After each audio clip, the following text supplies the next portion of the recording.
Time is given to the Satakha Range Students Union for the literary display.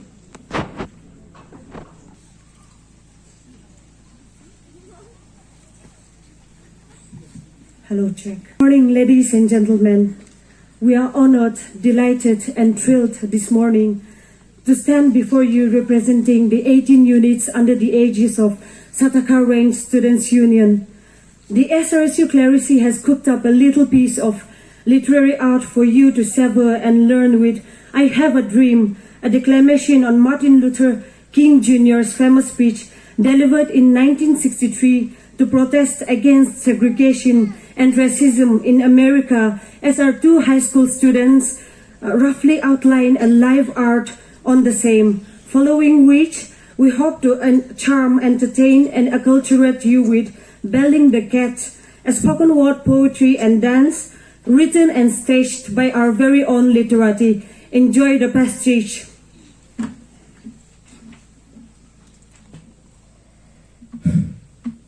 I am happy to join with you today as what will go down in history as the greatest demonstration for freedom in the history of our nation.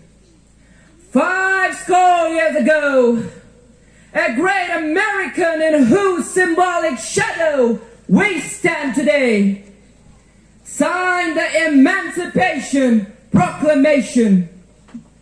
This momentous decree came as a beacon light of hope for millions of Negro slaves who had been shared in the withering flames of injustice. It came as a joyous daybreak to end the long nights of their captivity.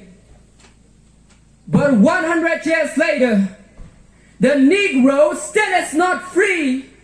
100 years later, the life of the Negro is still sadly crippled by the manacles of segregation and chains of discrimination.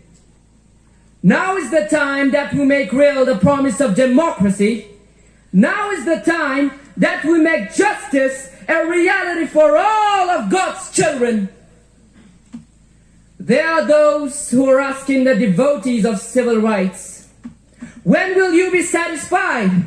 No, no, we are not satisfied and will not be satisfied until justice rolls down like water and righteousness like a mighty stream. I am not unmindful that some of you have come here out of great trials and tribulations. Some of you have come here from areas where your quest for freedom left you battered by the storms of persecution. You have been veterans of creative suffering. Continue to work with faith that unearned suffering is redemptive. Go back to Mississippi. Go back to Alabama. Go back to South Carolina. Go back to Georgia. Go back to Louisiana. Go back to the slums and ghettos of our northern cities, knowing that this situation somehow can or will be changed. Let us not wallow in the valley of despair. I say to you today, my friends, and so, even though we face the difficulties of today and tomorrow, I still have a dream. It is a dream deeply rooted in the American dream. I have a dream that one day this nation will rise up and live out the true meaning of its creed. We hold these truths to be self-evident, that all men are created equal. I have a dream on the red hills of Georgia, the sons of former slaves and the sons of former slave owners will be able to sit down together in the table of brotherhood.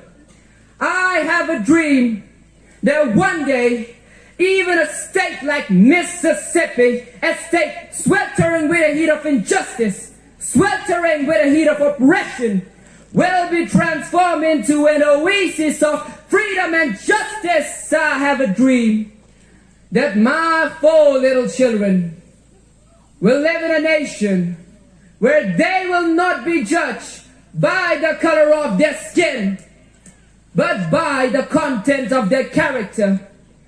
I have a dream today. Down there in Alabama, little black girls and black boys will be able to join hands together with little white girls and white boys as sisters and brothers. And this will be the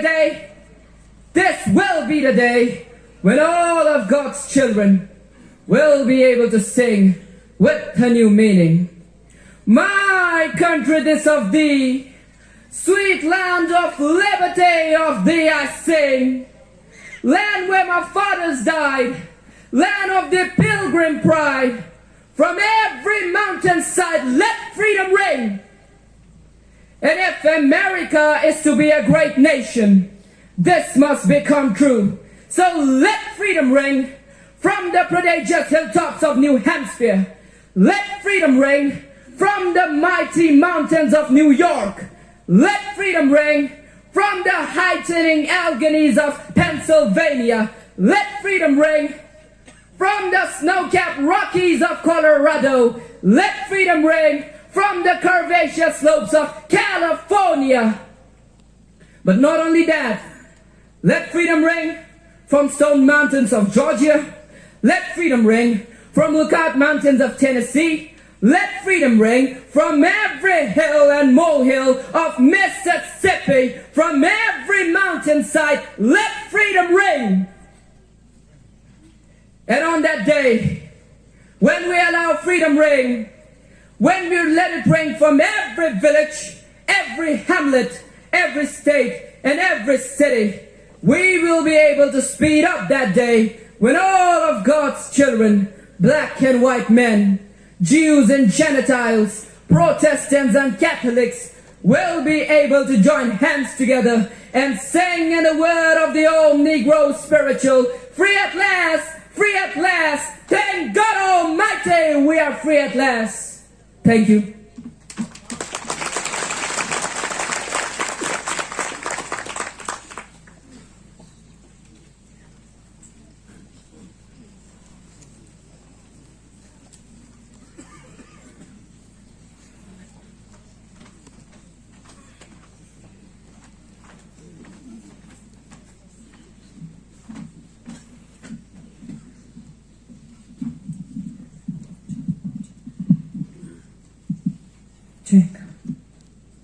Ours to turn the table and set it right.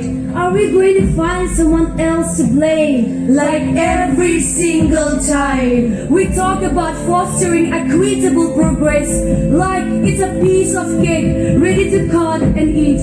Deep down we all know it's much more than that. But really, when and where did we first feel the need? How does one progress without equity? When did we drop equity out of the book?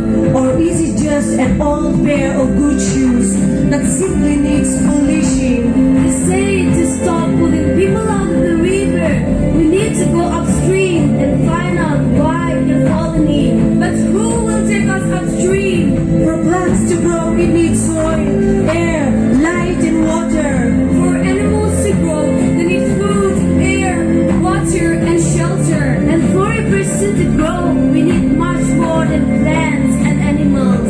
And for a community to grow and thrive, we need much more of everything for everyone.